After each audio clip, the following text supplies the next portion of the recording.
নমস্কার বন্ধুরা, সমাজ ব্লগ অ্যান্ড নেচার চ্যানেলে আপনাদের সবাইকে স্বাগত জানাই। আর আমি আবার চলে এসেছি আমাদের এক্সকারশনের 4th ব্লগ নিয়ে। আর আজকে আমাদের গন্তব্য মথুরা বৃন্দাবন। যাওয়ার পথে আগ্রা রেড ফোর্ট দেখার ইচ্ছেটাও পূরণ হলো, কিন্তু ভেতরে যেতে পারলাম না, তবে বাইরে থেকে বেশ দেখলাম। তো নেক্সট যদি কখনো আগ্রা আসি, আগ্রা রেড ফোর্টে অবশ্যই যাব। আমাদের কলেজ এক্সকারশনের আগের ব্লগগুলো যারা এখনও দেখেননি, আমার এই ভিডিওটির ডেসক্রিপশন বক্সে সেই ভিডিওগুলোর পুরনো ভিডিওগুলোর লিঙ্ক দেওয়া রয়েছে, আপনারা চাইলে গিয়ে দেখে আসতে পারেন। আমরা আমাদের গন্তব্য মথুরাতে পৌঁছে গেছি। মথুরা উত্তর ভারতের উত্তরপ্রদেশ রাজ্যের বিখ্যাত একটি শহর। হিন্দু ধর্মের মতানুসারে মথুরাকে কৃষ্ণের জন্মস্থান হিসেবে মনে করা হয়, যা কিনা শ্রীকৃষ্ণের জন্মভূমি কেন্দ্রে অবস্থিত। মৌজপুর, মধুপুরী, মধুবন, মধুরা, মাদুরা যুগে যুগে নাম বদলে হয়েছে মথুরা। হরে কৃষ্ণ বন্ধুরা, আমরা পৌঁছে গেছি শ্রীকৃষ্ণের জন্মভূমিতে। এবার আমরা মন্দিরে প্রবেশ করব। তবে দুঃখের বিষয়, মন্দিরের ভেতরে মোবাইল ফোন, ক্যামেরা এগুলো কিছুই নিয়ে যাওয়ার অনুমতি নেই। মথুরা ভ্রমণ হয়ে গেলে আমাদের পরবর্তী গন্তব্য বৃন্দাবন। বৃন্দাবন যাওয়ার পথে আমরা এই সুন্দর উজ্জ্বল এই মন্দিরটা দেখতে পেলাম। আমরা প্রথমে বৃন্দাবনে গিয়ে দুপুরের লাঞ্চটা কমপ্লিট করব, তারপরে বৃন্দাবনে ঘুরতে বেরোবো। হ্যালো গাইস, তোমার ব্লগে আমি এই first time, not the first time but আগেও এসেছি, কিন্তু আমার মনে হলো যে পার্সোনালি ইন্ট্রোডিউস নিজেকে করে দেওয়া উচিত। তো আমি হচ্ছি মানে Riyada class, and we are literally এখন বৃন্দাবনে আছি, আমি বৃন্দাবনে যাবো। ফাইনালি গাইজ, আমাদের খাওয়া দাওয়া কমপ্লিট, এখন আমরা ঘুরতে বেরোচ্ছি। তো গাইস, বৃন্দাবন যাচ্ছি। এখন আমরা আছি বৃন্দাবনের গলিতে। সবচেয়ে মজাদার বিষয় হলো, আমরা খালি পায়ে বৃন্দাবন ভ্রমণ করছি, ভীষণ ভালো লাগছে। প্রথমেই আমরা যেই মন্দিরটার দর্শন পেলাম, এইটাই সেই মন্দির। চলুন আপনাদেরও দর্শন করিয়ে আনি।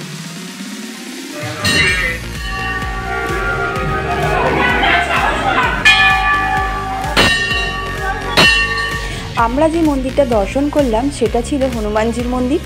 এরপর বৃন্দাবনের গলি দিয়ে চলতে চলতে দুই পাশের দোকান দেখতে দেখতে আমরা পৌঁছে যাব নিধিবনে। এখানে দাঁড়ানো যাবে ফেরার সময়, মানে আমরা কি ফেরার সময়? নিধিবন হলো বৃন্দাবনের অন্যতম পবিত্র স্থান, যা ভারতের উত্তরপ্রদেশের মথুরা জেলায় অবস্থিত। এটি হিন্দু দেবতা রাধা ও কৃষ্ণ এবং তাদের গোপালক সঙ্গী গোপিকাদের বিনোদনের জন্য নিবেদিত সবচেয়ে বিশিষ্ট স্থান।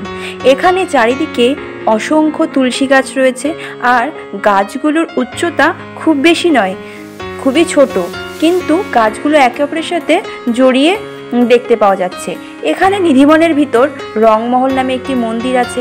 এছাড়াও রাধারানীর মন্দিরও এখানে দেখতে পাওয়া যাবে। চলুন আপনাদের ভিডিওতে দেখানোর চেষ্টা করছি।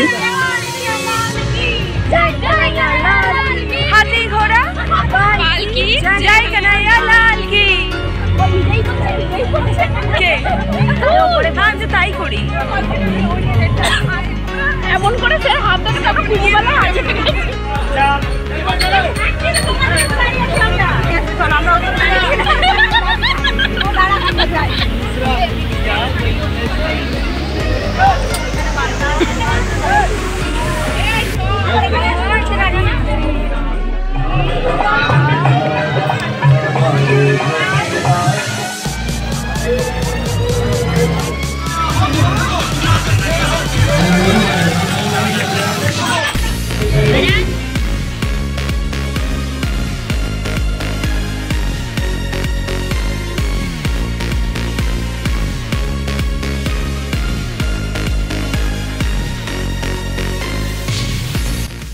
নিধিবন থেকে বেরিয়ে এবার আমরা যাব বাঙ্কে বিহারী মন্দিরে।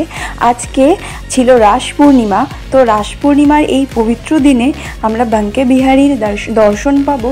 এর থেকে সৌভাগ্যের বিষয় আর কি হতে পারে।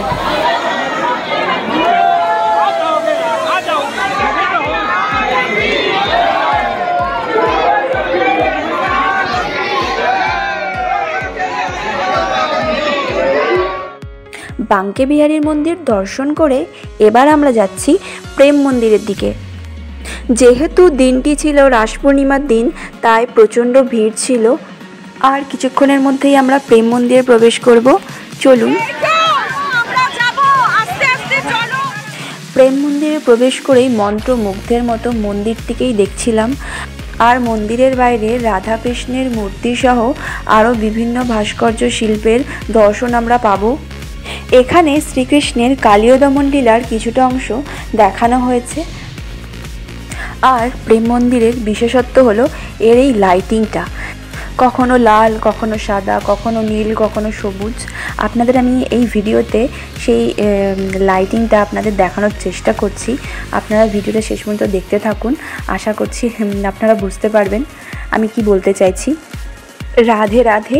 এইবার আস্তে আস্তে আমরা ভিড় ঠেলতে ঠেলতে মন্দিরের ভেতরে প্রবেশ করার চেষ্টা করব। চলুন মন্দিরের ভেতরের দৃশ্যটাও আপনাদের দেখিয়ে দিই। কতটা মনোরম দৃশ্য সেটা আপনারা না দেখলে বুঝতে পারবেন না। আমি এই ভিডিওর মাধ্যমে আপনাদের দেখানোর চেষ্টা করছি।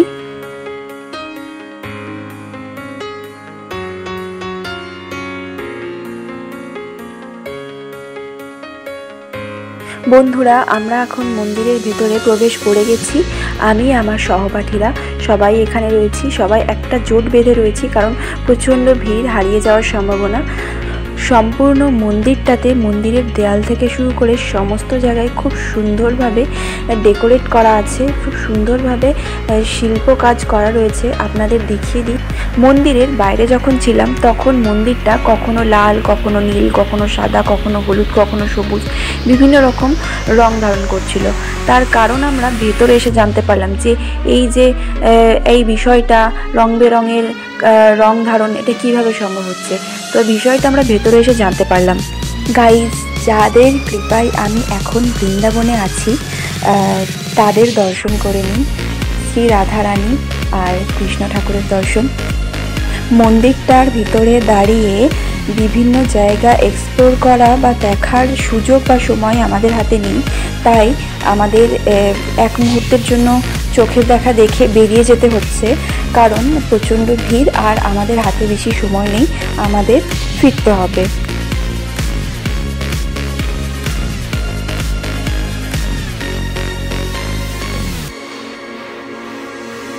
মন্দিরের ভেতরে এই যে ঝাড়বাতিটা আপনারা দেখতে পাচ্ছেন, এই ঝাড়বাতিটাই হলো মন্দিরের বাইরে থেকে দেখতে পাওয়া রং বেরঙের যে লাইটিং, তার উৎসস্থল।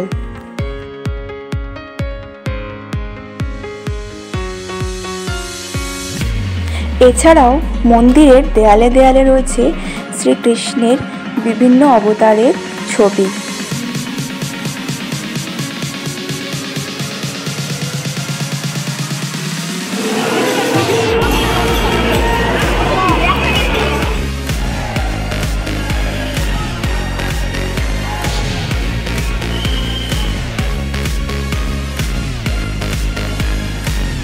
এখন আমরা মন্দির থেকে এক্সিট করে যাচ্ছি।